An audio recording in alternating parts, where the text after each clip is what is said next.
Good evening, everybody. Can you by any chance see and hear me? I'm getting an error in YouTube Studio. So let me know if you can hear me and see me before I continue talking. I don't want to do what I did at Macro Talk 2 last week and just talk to myself for 20 minutes. So right now I apparently am streaming,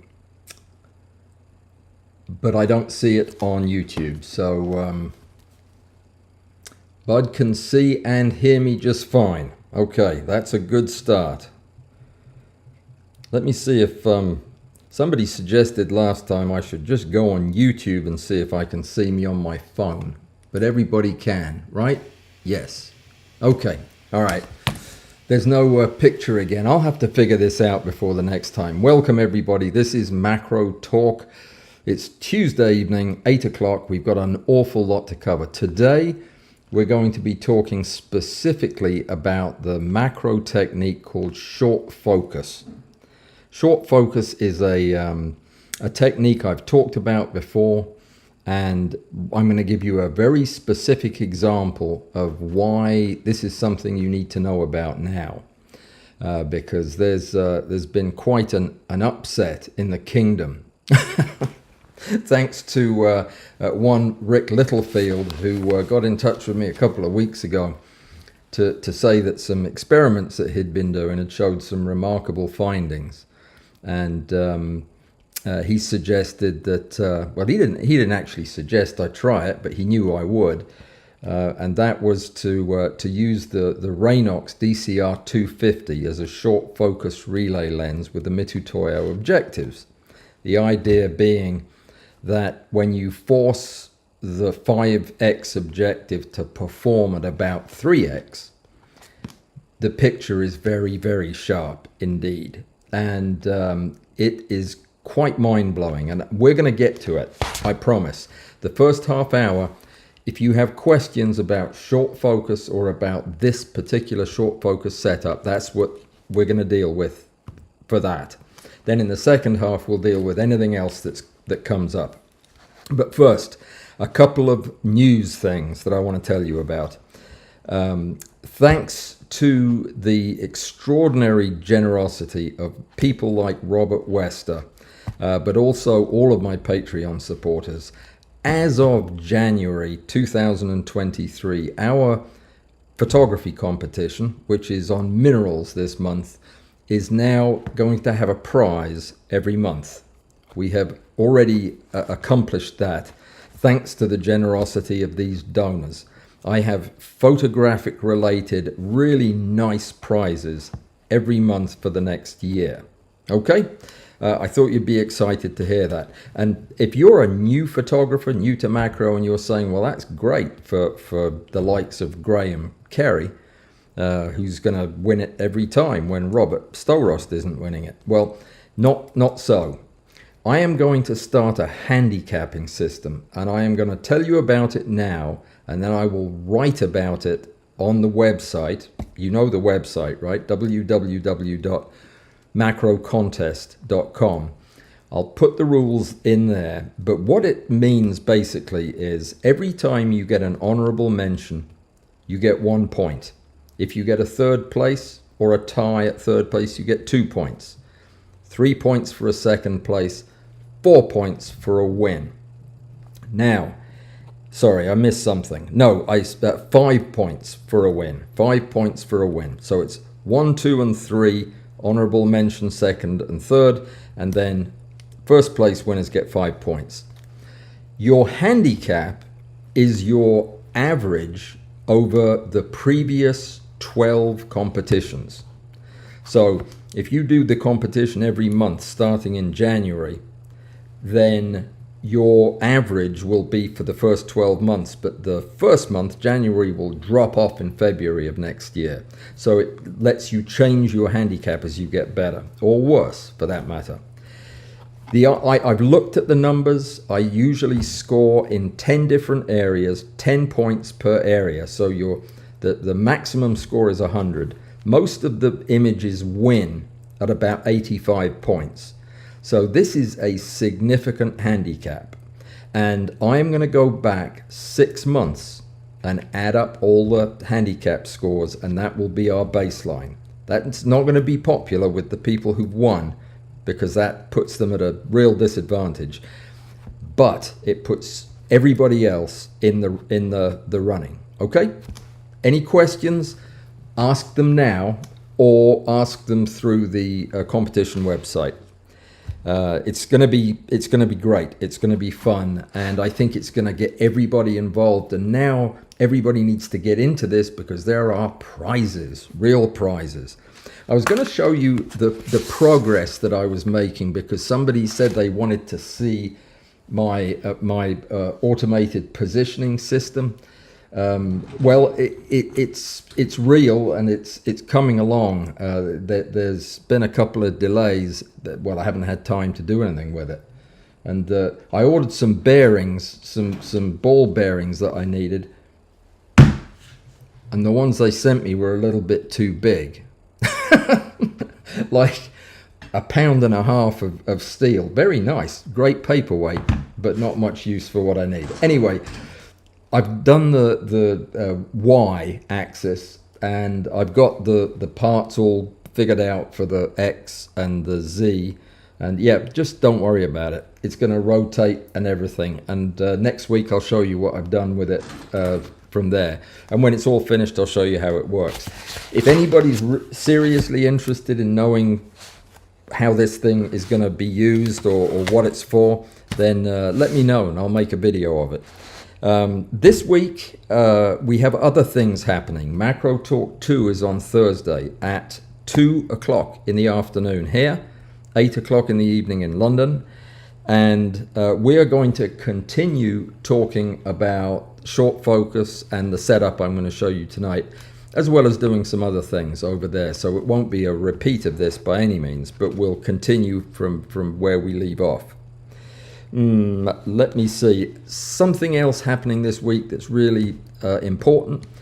On Saturday, every other Saturday, I do this thing called Presume. What, you say? What is a presume? I'll show you. Hang on, I've got to find it.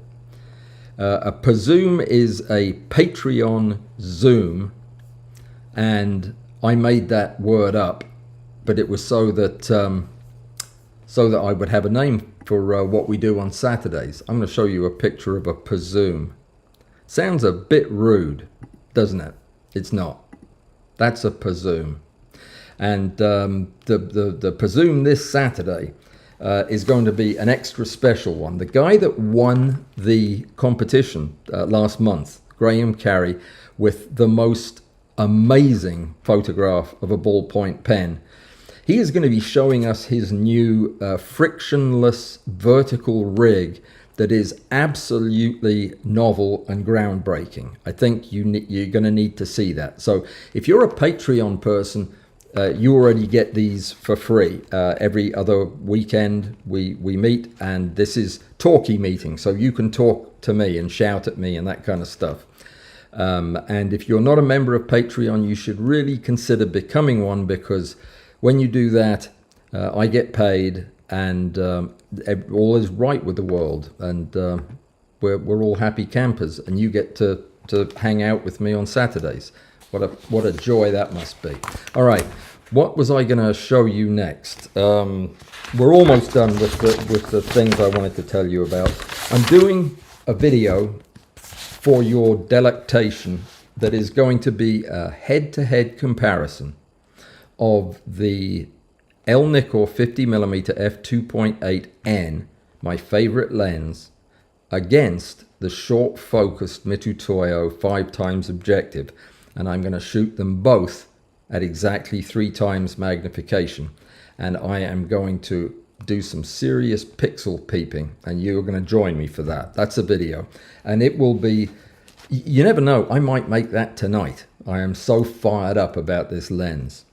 What else? There is a possibility that Mr. Bud Parrott, who invented the lens hoods that I've been using on my high magnification objectives, is going to be sharing the 3D files, the thingamajig files that you 3D print from.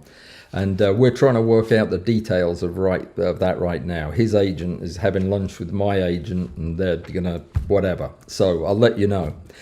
And lastly, thank you. Thank you to everybody who supports what I do. Thank you to people who watch my videos, come to the live streams, donate through Patreon or any other way, donate with their time, like Bud does all the time.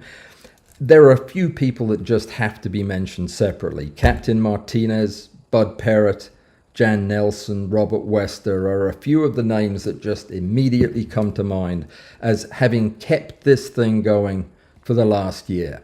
Tough year. And yeah, I'm so grateful to all of you. So thank you. Let's get on with today, shall we? I'm going to look at your questions in just a second, but first I'm going to show you the picture that got this all started. By got this all started, I mean the short focus image that made this so compelling. Now, we've talked about using short focus before. I'm sorry, I don't know where I put where I put the picture. I've got so many pictures that I'm not going to make you watch me look for them. And Lightroom is really struggling under the strain of my workload right now. It started with a weevil, as most things do. All the best things in life start with a weevil. And the first thing I photographed was a weevil. And I will be showing you a weevil a little bit later on. But the thing I want to show you now is a long-legged fly. Condylostoma something or other. It's one of those viridescent greenish flies that we have down here in the south. The very long legs, stilt-like legs. And I hate photographing them. I've been photographing them my whole photographic career, but they're terribly difficult to photograph because of the amount of detail and reflective surfaces that obscure that detail. I'm going to show you the picture that I took using this short focus Mitutoyo, and to do that, you know, I have to move screens around. I'm sorry, things are a bit cramped there. So this is the picture. Now, I don't know if I can zoom in. I guess I can. Well, maybe not. Let me get out of full screen and try that a different way. So this, you just have to take my word for it that when I shoot this fly with the EL Nikkor 50mm f2.8N, I get fairly decent pictures. But I don't get pictures like this. I shot this fly because I thought he had a bug eating his eye. It turns out to be just some stuff in his eye, on his eye. But I haven't done anything to this picture. This is it. This is what I got out of stacking in Zerine and then retouching in Zerine. And I've been taking macro pictures for a long time with a lot of different lenses, and I have never seen anything quite like this at 3x magnification. Look at the surface of the lenses here. So, needless to say, this is exciting. Let me show you another picture that I took that is equally exciting. This is one of my very last weevils from the Insect Trade EU. And this guy was at the bottom of the barrel, literally, and he was covered in mold. And I took his picture, a couple of unique poses, just to see what I could see. And I want you to see the mold, because I've never seen mold like this before.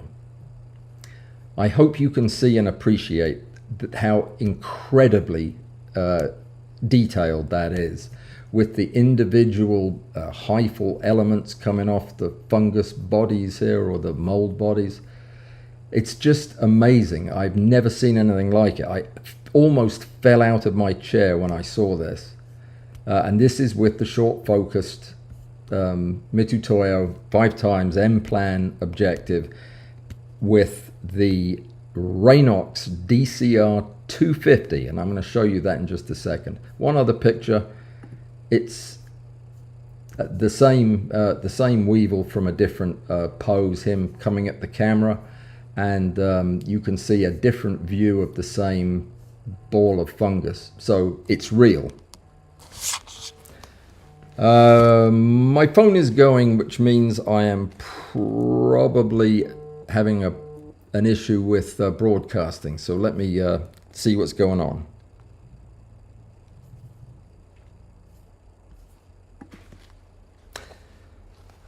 All right. Okay. I am told there is no sound and no video.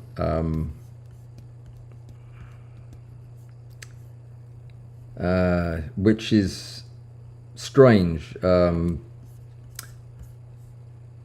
I was told we did have sound and video.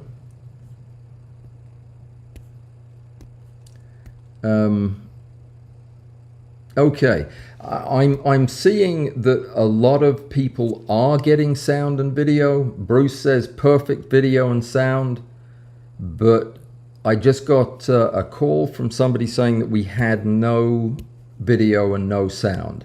So just do me a favor, if Borderland, would you mind just saying that you can hear and see me, to make sure that the Europe folks are getting this? Can you hear and see me, Borderland Peppers? Laura G, can you see me from Dallas? What are you doing in Dallas? You don't belong in Dallas, do you? I'm just waiting to see if somebody says, yes, I can see you. Okay, Amy can see and hear me. Bruce, sound and video perfect. Okay, all right. I'm terribly sorry. It was Susan, who's absolutely one of the best people for keeping up with this stuff, and she just said that people were getting restless and wanted to see me. So anyway, let's get to these questions real quick before I start talking about this rig. First of all, hi to Bruce, David, Steve, and Robert. Just talking about you, Robert. Ears burning. Steve F. Amy, thank you for what you're doing. Amy, I forgot to make you a moderator, or I didn't forget. I don't know how to do it. I tried. Didn't work. Hey, Todd. Bud. I was just talking about the lens hoods, Bud. We need to talk about that tomorrow, and we shall. Let me see. Hey, macro everything around you. You can hear and see me. Poor you. And Laura was just visiting down here and got stuck in the airport on the way down and got stuck in the airport on the way home. Isn't that terrible? If anybody's in Dallas, go to the airport and take Laura out for a brew or something. Say hi to her. She's probably down in the dumps. Canman, what's up? Patrick, glad you could make it. And let me see, I see some questions on the horizon here. No, I don't. So I'm gonna show you the setup, and then the questions I'm sure will come in, and I'll go back and see what else I missed. So let me move my invention out of the way, change the camera so you can see what I'm doing, and then I'll show you what we're going to be talking about tonight. It's nothing that you haven't seen before. except it is something you haven't seen before. I shot those pictures that you just saw on a crop frame camera, believe it or not. That was on an APS-C Nikon D7500. And it was set up not like this, it was this setup. It was this very rig that you're looking at here. So what we have is the D7500 with a Nikon bellows, PB6 bellows, as always. This distance we're going to talk about in just a second. I have a set of adapters here that are simply for attaching the DCR 250, which is in forward orientation. Okay, that is very, very important. This is the DCR 250. It looks a lot like the 150, same form factor, same 43 and 49 millimeter focus ring on the other end. Not focus ring, you know what I mean, filter ring. So the adaptation of this is very simple. You can actually buy a 43 to F mount adapter. Certainly you can get it at RAF cameras. I don't have one currently available, so I used a different size. It's a 52 reversing ring with a 52 to 52 female to female, and then a 43 to 52 that just screws in there. So it's just a slightly more complicated way of attaching it, but there is an adapter that just attaches it directly to your bellows ring, or if you're using extension tubes, it's exactly the same. So what I did was I took this and put it, as Rick recommended, in the forward orientation on my bellows, just like this. And then I took it outside. I didn't take it outside. It was freezing cold. I took it to the window and pointed it at my neighbors, which always makes me popular in the neighborhood when they see me poking my camera in their living room window.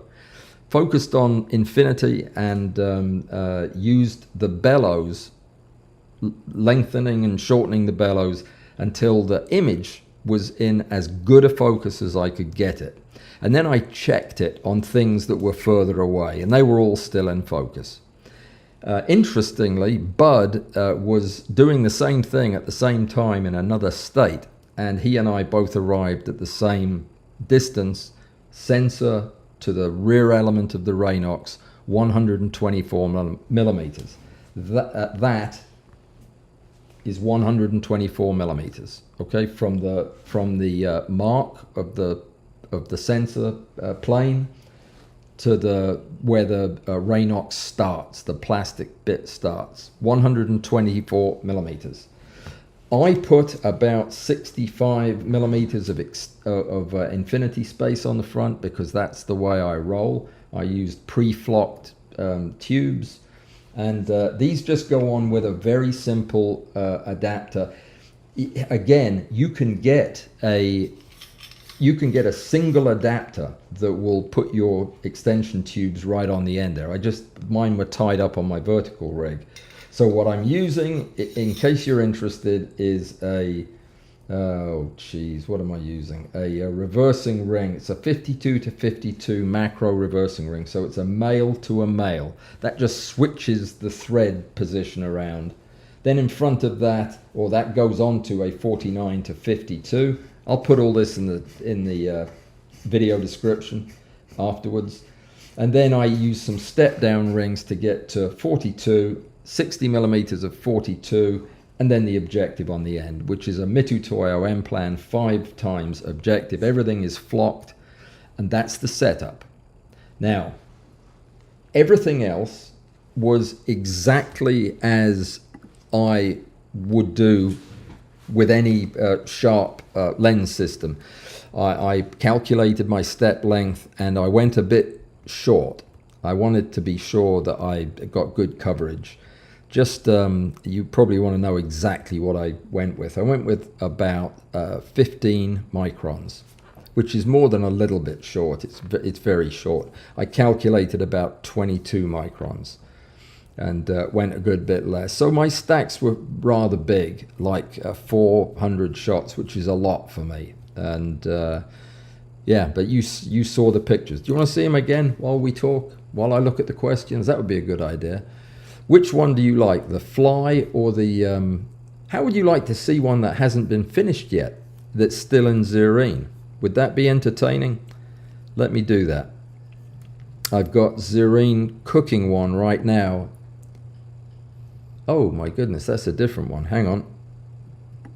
I apparently have two in Zerine. Okay, let me switch the thing over so you can see. Sorry, I'm running out of places to put all these little screens. It is so complicated being me. All right, so this is my Zerine screen, and I have done the PMax stack. It's a little dark. It'll get better when I start retouching. So this is a Weevil. It's another last one in the bucket. And I've done his PMax, I haven't done his DMAP, so I'll do that right now. I'll stack selected there. 20 slabs is what I have. And while that's going, I'll look at the questions and see if we can start answering them. I know I've been talking a lot. That's kind of par for the course, isn't it? Let me find the YouTube thing. I didn't thank Jamie Walters, and I needed to, because Jamie not only has been a supporter since he came on board, he is sending me additional monitoring equipment so that I can actually have all of this stuff on separate monitors and actually see what I'm doing, which maybe will improve things. I hope so. Thank you, Jamie. All right. Let me see. I'm looking at your questions now. Pete McQuaid has the Raynox 250 and have tried it on a lens. He has the basic plan 4x and 10x and wanted to know if the setup I'm mentioning will work with the lenses you have. Pete, it will not. It will not work with a finite objective. It requires an infinity corrected objective like the Mitutoyo M plans. I have not tried yet to use this with the CFI plan Nikon infinity corrected objective. I will be doing that, but not as part of this video. So what we'll do is I'll be talking specifically about Mitutoyo for right now. As I test other objectives, we'll include those in the discussion. But for right now, this is Mitutoyo and the Raynox DCR 250. You don't need any relay lens with what you have, Pete. That 4x and the 10x will work just as they are at 150 millimeters of physical distance. Bruce, you're going to the movies instead of this? My goodness, I'm no match for the granddaughters. I understand that. Jamie, I was just talking about you. You're all your ears are burning tonight, guys. So using a 200 millimeter lens, Pete says, with the basic 4 times plan, has given you the best and sharpest you have done. You want a Mitutoyo, but don't yet have the funds. Well, that's no kidding. They're expensive. I don't know about the used. I used to be really funny about that, but I've got used Mitutoyos and I've got new ones, and they're beautiful lenses. I'm just not sure I can justify the expense of the new one. I mean, we all could when my friend in New Mexico was selling them for half price, but at full price they are steep. I don't know how you're getting an image with the 200 millimeter lens and the 4x finite objective. Let me see. Yeah, I guess it could be just using it as a magnifying glass. Don't know. I'll have to think that one out. Xeon, you're going to try what? This lens setup? Yeah, absolutely. Oh, I'm sorry. I'm supposed to be retouching while we talk. Let me see if there are any other questions here. Thank you, Art. Yes, I was spared the storms. I missed them only just as well. Yeah, we had some nasty weather. What happened that caused you to miss the first 20 minutes of the live stream? Walter, I just have no idea. I mean, you missed, 8 of you were on another channel. Now I'm wondering, Susan, what channel was that on? I only were you at Macro Talk 2 by any chance? This is Macro Talk number 23, the one without the 2 on the end.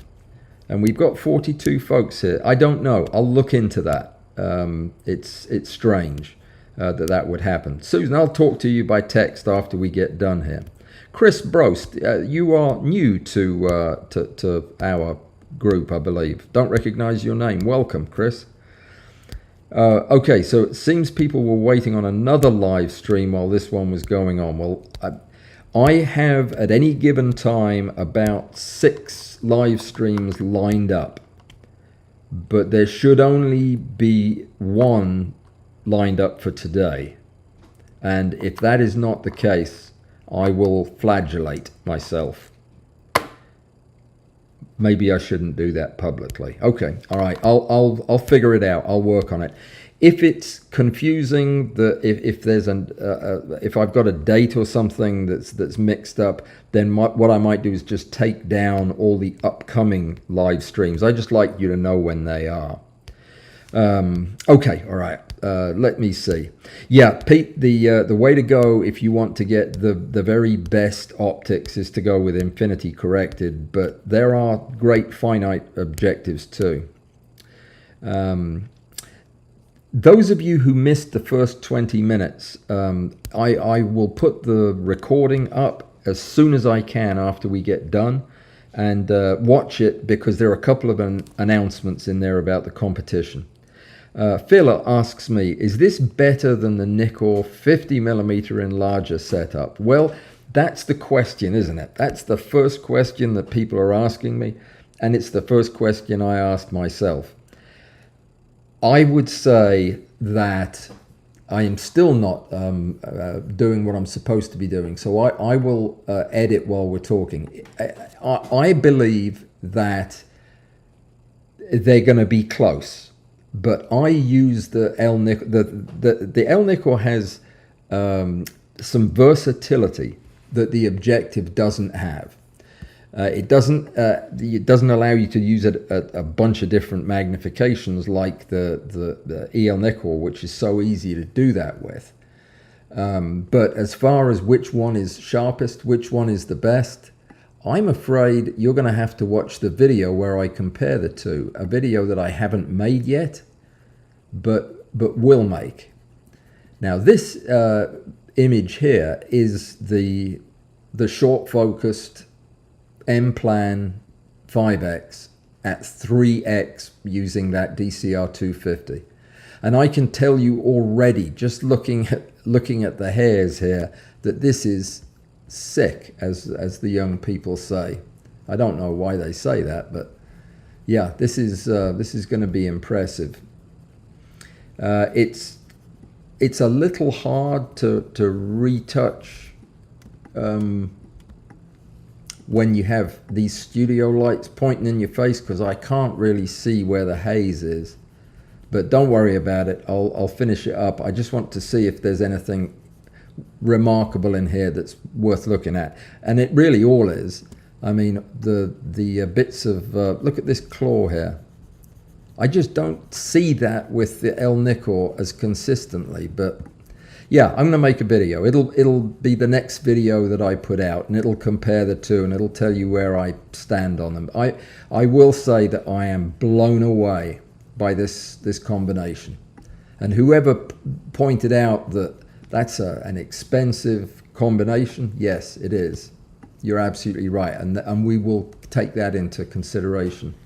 All right, so you don't want to watch me retouch, but you can see, I'm sure, that this is going to be just a different view of incredible detail and sharpness.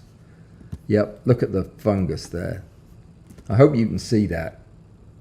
Okay, that's enough of doing retouching. I'll finish this up later on and I'll post it. That's what I'll do. I'll post it on Patreon and on Discord so you can look at it. But it is going to be just as sharp as the others. So this system is really simple. It's really compact. It's lightweight, and it's beautiful. So let me see what kind of questions we have about it. I've already lost that particular part of the computer screen. Here it is. Got it back. Okay, so any scoop on the Adaptalux flash system? Your Yongnuo stopped working, Todd. Well, I'll be honest. I've used the Adaptalux once. I haven't used it since the MF12s came out, and I'm not crazy about it. From what I understand, here's the problem. The Adaptalux is a bendy arm system with fiber optics that put intense light right up close on your subject. Bam.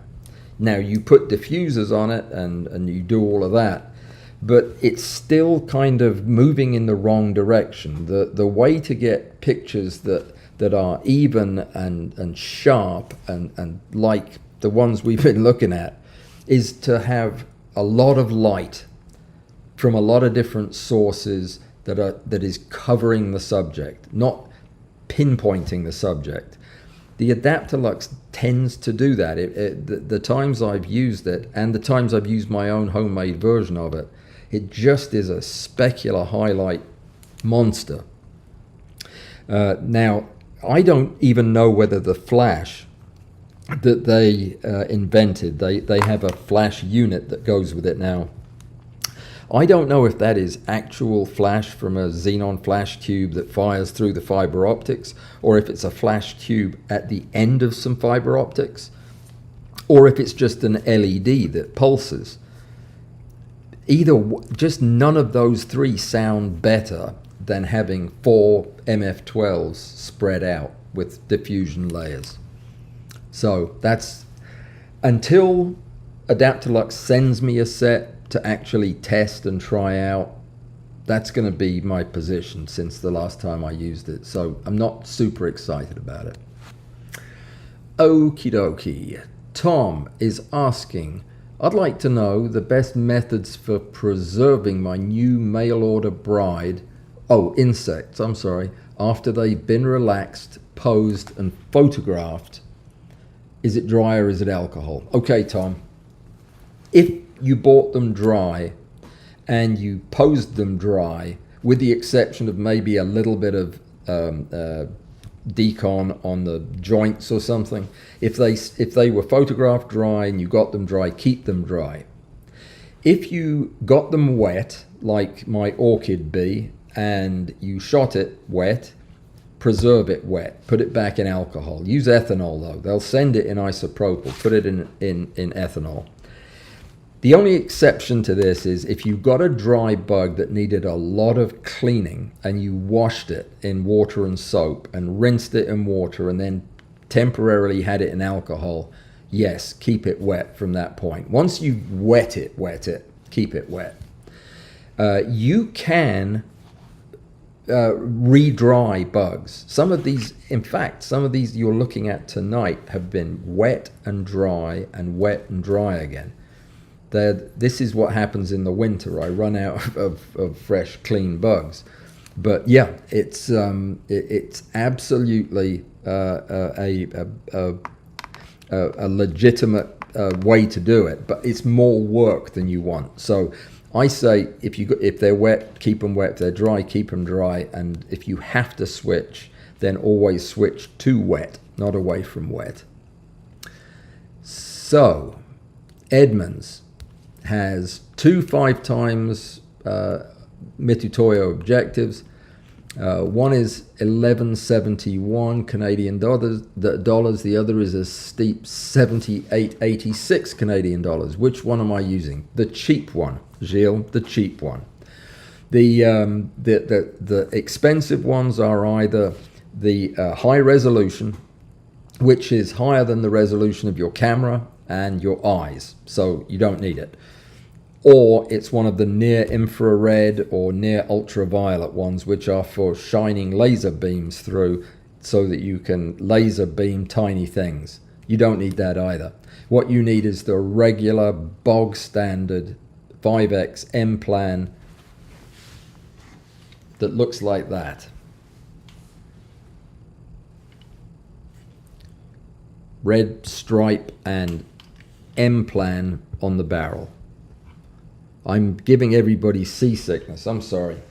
But that's it, yeah. I'll put a picture of it in the show description. That's the one you want. And that sounds about right. 700 Canadian, yeah. No, 1100. Yeah, that would be, yes, that's about right. That's expensive. That's expensive. Okay. Let me see. Here is the link to the link to the other live stream. Okay. It was also number 23. Holy mackerel. Okay. I don't know what happened to Amy, Chris. I'm so sorry to those of you that my goodness, I wish I would stop messing this stuff up. I thought I had everything figured out tonight. Okay, I'll figure out why there are two with number 23 on them. There shouldn't be. I number them all separately. In fact, I am stopping numbering them. I'll keep the number and I'll tell you what it is if anybody wants to know. But for the simplicity, I am just going to put the picture for the Macro Talk and Macro Talk 2 when I make the announcement. But it will have a fresh link every week. I do apologize for that. Gosh, I'm sorry. That was just, I don't know what I did. Unbelievable. How do you get different magnification, longer or shorter tubes? Do you have a video on this? Yes, Robert, I have many videos on this. If you are using a microscope objective that is a finite objective, you will want to use that at the same distance from your sensor as the optical length of the tube. So if the objective is the 4x objective by Amscope that a lot of folks have, it'll say on there 160 millimeters. That's the tube length with the space for the eyepieces. You need to take that 10 millimeters off to leave you 150. And that means any finite objective can be used at the tube length to give you the full magnification on your sensor. It is also where most of your aberrations are corrected. You can change the tube length and it will change the magnification, but it will also negate some of the advantages of the correction of the aberrations. So your picture can get wonky on you all of a sudden. So I say use the finites at the stamped distance on the objective. With the infinite conjugate lenses like these Mitutoyos, you really need to use them in a very specific way. You need to use them with a tube length of the focal length they were designed to be used with, which in this case is 200 millimeters. If you're going to cheat and do what we're doing here tonight, it's an exception. It's not just willy-nilly try different distances. We're using this distance because we actually measured this distance by testing it outside. That's how we know that's where the tube lens focuses an infinitely far away subject on the sensor. That was my worst sentence of the day. I've said many sentences. That one was absolute crap. Let me try that again. With the infinite conjugate objectives, you want to use them with the relay lens of the correct focal length, and you want to test them with that relay lens to find out where it focuses at infinity. Whew. That was tough. So does that answer it, Robert? You're going to have to watch about 8 of my videos and it'll make sense. The Adaptalux is a xenon tube at the end of a bendy arm. That's bad news then. That means you're just taking a flash and you're sticking it right on your subject. Bad idea. Straight specular highlights. Yeah, I'd have a hard time using that. And then Phil also says the Adaptalux LEDs are LEDs at the end of a bendy arm. I didn't know that was the case. I thought that they were fiber optics and the light source was in the bit that goes on the camera. I could have sworn that's what it was, but apparently not. LEDs at the end, so it's the same problem. That's why specular highlights were so problematic. I have no idea what macro everything around me is signaling to me with these symbols. I'll take it as a compliment though.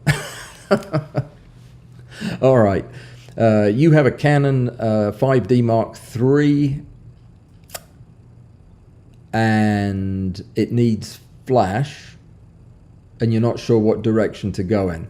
Todd, I'll tell you what direction to go in. If you're going to be doing field macro, but you're also going to be doing studio macro, and you don't want to buy but one kind of flash, you can buy almost anything, and I'll show you how you can use it. And I've got videos on how you can use speed lights, studio lights, all kinds of things.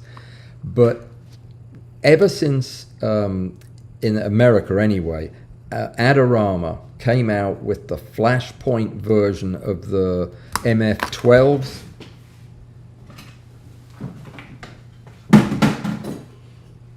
The MF12s are made by Godox, and they're tiny macro flashes that go on a ring. This is what one of them looks like. And I think they're a bit expensive. They're $100 a piece. You need probably 4 of them if you're going to be doing a lot of the same kind of stuff I do in the studio, but you can get by with 2. This screws on your lens and you clip up to 6 of these on this. And I think with Adorama's price at like $80 or 70 something dollars for each of these, it makes it hard to beat. And I've used every kind of flash there is to use, including the Nikon version of these things, which cost $1,000 for the kit. There's just nothing better than these that I've found yet, honestly. The Godox MF12s. And believe me, I don't like the company. And I've had problems with mine, with 2 of them shutting down and they wouldn't honor the warranty. So I'm not a great lover of Godox. But I love those flashes. I use them every day. And let me point out, I've been using them for a year, continuously every day, hundreds and hundreds of shots every day. And I can't tell that the battery's lagging at all. I mean, I still get a full day shoot out of a charge. So there you go. All right. Now, Chris, no problem. He wants me to explain what happened in the Discord channel. I don't know. What did I do over there? Probably something terrible. Sorry for that too. Well, good grief. Thurindu, you're watching in Sri Lanka? What time of the day is it in Sri Lanka? It must be tomorrow, surely. You're a long way away. Welcome. I'm so glad you're here. This is such a cool thing to have friends all over the world like this. Amy, the landing page on YouTube is fine. Yes, please, Amy, if you could email that to me or Discord it to me, that would be great. Yeah, Robert, if you have any questions, the place to go is Discord. The guys over there and the gals over there will be able to help you. They'll point you to the video you're looking for, or if they can't find it, they'll get me to. And so yeah, come over to Discord. It's free, and there's some really cool people over there. I think you'll like them. And Bud has beat me to the 10x and has short focused his way to awesomeness, run his first stack today. That wasn't what the one you sent me. No, that was a 5x, I think. So we know that it's going to work at 10. The trick is going to be trying it at 20, because if that is anything like this at 20, I'll never leave this room. I already never leave this room. What am I talking about? Okay, where are we? Macro everything. Oh, you were talking about something else. Okay, fair enough. Yes.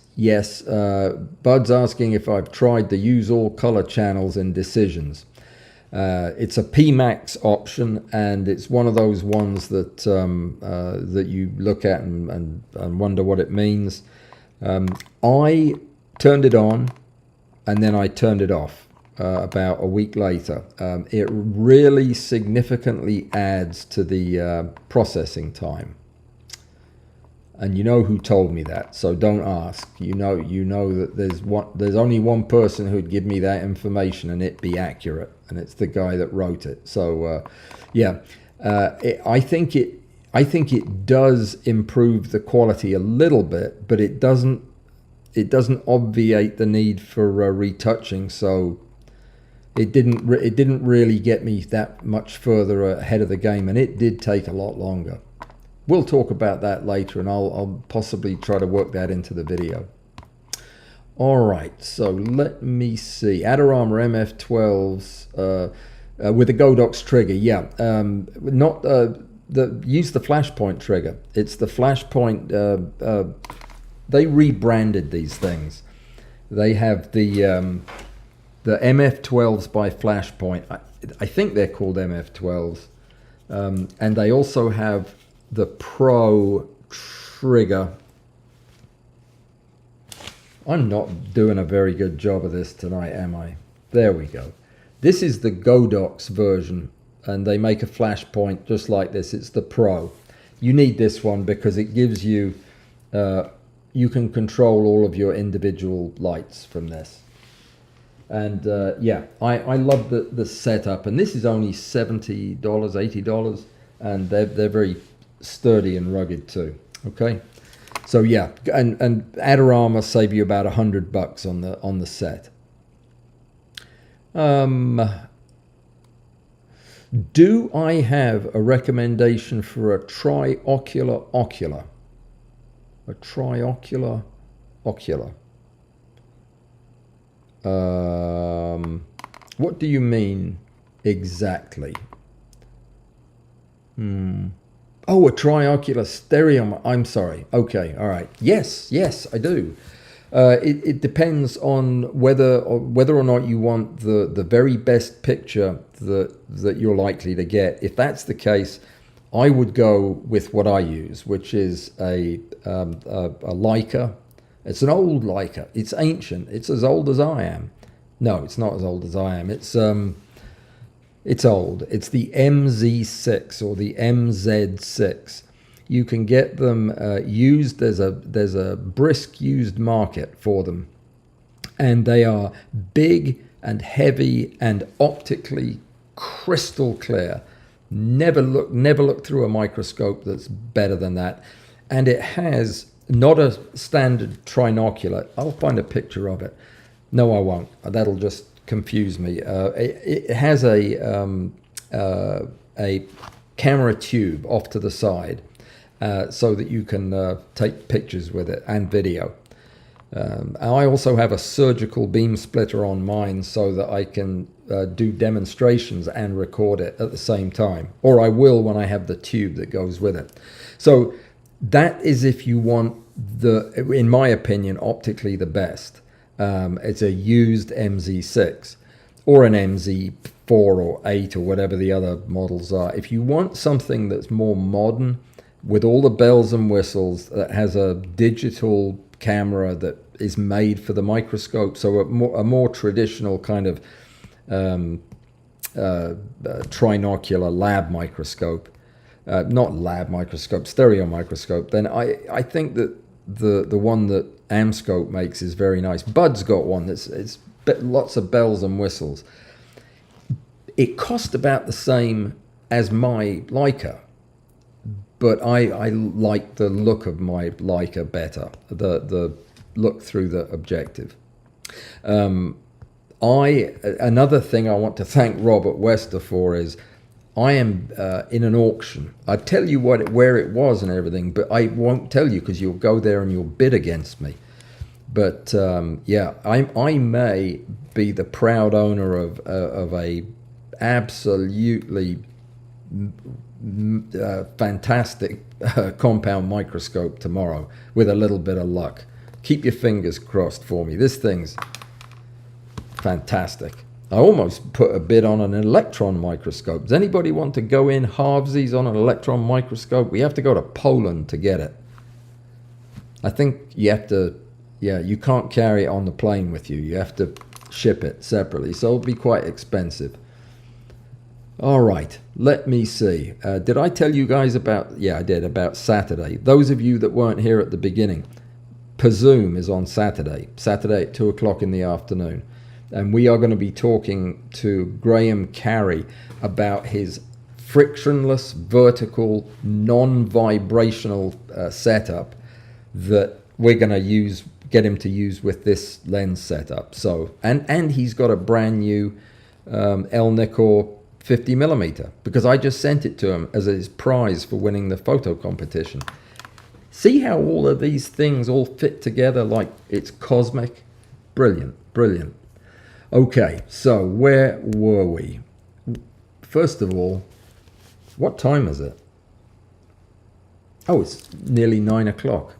Blimey, O'Reilly. Do I have a recommendation? Yes, those are my two recommendations that I would make. Jamie, I will get with you after class, and I'll give you the names of a couple of other used microscopes that are commonly found on the used market that are also good, when I can remember the model numbers. It is 8 o'clock in the morning on the 18th. That's tomorrow. So, well, good morning then, Thurindu. I'm glad you could make it, and I hope you'll come back again. We do this every week. We do this twice a week. We do it on Thursday too, which will be at lunchtime for you on Thursday. So you should come then as well. All right. So people are getting ready to buy things. Hang on. You'll regret that electron mic. All right. Hernando, what is that? I don't know what it is I'm going to regret. An electron microscope. No, I was kidding. Seriously, I was kidding. I wouldn't even know how to plug it in or turn it on. Yeah, I would never actually buy an electron microscope. I thought you were talking about a microphone, and I regret all my microphone purchases. But I sense that you're liking that use all color channels. Are you also using the UDR or whatever that dynamic extended dynamic range images? I stopped doing that as well. That doesn't add any time. It just adds more pictures that I need. So let me see. I'm going to scan real quick to see if I missed anything. I can't believe I screwed up that date thing. I don't know what I did, but I'll figure it out. Tom, I answered your questions about the bugs. Good. I think I got everything. Yeah, Walter, you were one of the ones that got stuck over there. Sorry about that. I think I had some other notes that I misplaced earlier today. I'll find them later, but I think I covered everything I was going to say. Thursday's going to be fun. Thursday's going to be, if you haven't been to one of the Macro Talk 2s, it wasn't fun last week because I had a technical problem, but other than that, it's really good. It's even faster paced than this. I mean, more questions, lots and lots of questions. So it's great fun. and we're going to be doing that this week. And I'm going to try to do the same thing where we do the first half answering questions about the topic or the theme, and that's going to be this short focus thing. What I might do is see if there's some way that I can get Rick to come on and or give us a recording or something explaining exactly why it is. I mean, with formulas and everything, why the forcing the magnification down by half results in such apparent high resolution, because it is just apparent after all. Anyway, I'll let him explain that. It's too complicated. Guys, I am going to call it at 9 o'clock in 3 minutes, just because I've got to eat my tea. It's been a hectic few days, so I'm gonna have to take care of that so I don't just waste away. Yeah, Gilles, we were just talking about that mess up with the date on the live stream. Don't know how it happened. It's probably Amy's fault. I don't know. Nothing's Amy's fault. Nothing's anybody's fault. It's just this stuff is complicated. Did I forget to say hi? I always feel like I forgot to say hi to somebody who... Oh, last week somebody asked me a question and then said several times towards the end of the thing, "You never answered my question. You never answered my question."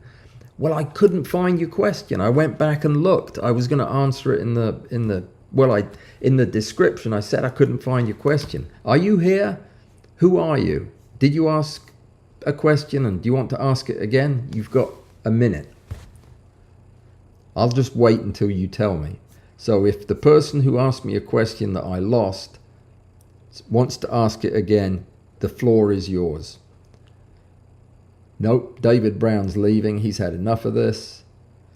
Bud's turned his UDR off. Amy reminds everybody to like. Like what, Amy? Oh, like me. Okay, there you go. I am not going to stay up late, Robert. I'm wiped out. It's been a busy week so far. And James, first time visitor. Oh, well, thanks for coming, and please come back. I'm not always this disorganized. I am always this disorganized. Always. Great. See you on Thursday, Art. Who has to turn off top chat and turn on live chat? Me? I'm on live chat, I think. Am I not? I don't know. I think I am. Anyway, I'm gonna call it, guys. Thanks for coming, and James, come back again next time. And yeah, I'll see you on Thursday, or I'll see you on Saturday, or I'll see you in the video, or I'll see you in the street, or out in the bushes hunting bugs. I'll see you sometime. Take care, be well, and all the best. Gosh, I know I'm forgetting something, but it's too late now.